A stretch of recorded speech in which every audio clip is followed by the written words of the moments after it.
Qu'est-ce que tu dirais à ces gens justement qui ne sont pas dans la joie, dans le sentiment de joie et qui sont pas dans un job qu'ils aiment et qui sont pas forcément avec leur conjoint? Qu'est-ce que tu leur Ou qui n'ont dirais? pas un mode de vie qui leur convient, qui aiment la nature, qui sont en centre-ville, qui ont pas forcément choisi d'ailleurs. Je dirais que la première chose, c'est d'apprendre à se connaître. C'est ce que Socrate nous dit, hein, c'est le début de la philosophie pratique, éthique, c'est-à-dire connais-toi toi-même. C'est ce que vont faire tous les grands philosophes. Spinoza, c'est un grand philosophe de la connaissance de soi. Et puis, plus près de nous, la psychologie des profondeurs, Freud et surtout Jung, c'est la connaissance de soi, c'est à partir de l'observation de qui je suis. Qu'est-ce qui me met dans la joie? Qu'est-ce qui me met dans la tristesse? Où est-ce que j'ai des aversions? Et pourquoi j'ai des aversions?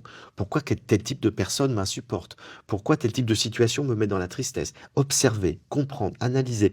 Donc c'est un travail intérieur qu'on peut faire seul, mais qu'on fait aussi avec tous nos proches. C'est-à-dire, écoute tes amis, écoute tes enfants. Qu'est-ce qu'ils ont à te dire sur toi-même, à travers tes réactions, etc. Et donc, s'enrichir du regard des autres pour se connaître soi-même. Et puis, on peut faire une thérapie. Moi, j'ai fait 15 ans de thérapie, donc tu vois, je sais ce que c'est. Et donc, en fait, avoir un regard extérieur ou parler à une personne neutre pour essayer de se comprendre. Et donc, une fois plus on se connaît, plus on sait ce qui est bon pour nous.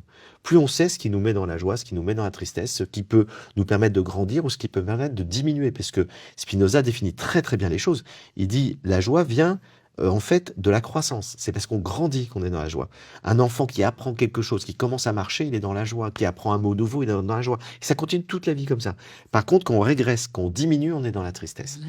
Et donc, voir ce qui nous fait grandir, voir ce qui nous diminue. Et une fois qu'on a compris ça, on oriente notre vie. Donc, quelqu'un qui est malheureux, quelqu'un qui est plutôt chroniquement dans la tristesse, s'observer, se connaître et se dire, mais est-ce que je fais une activité qui est juste pour moi? Est-ce que j'ai un mode de vie qui est juste pour moi? Est-ce que je suis entouré des personnes qui me conviennent? Et après, avoir souvent le courage de changer, ce qui n'est pas facile.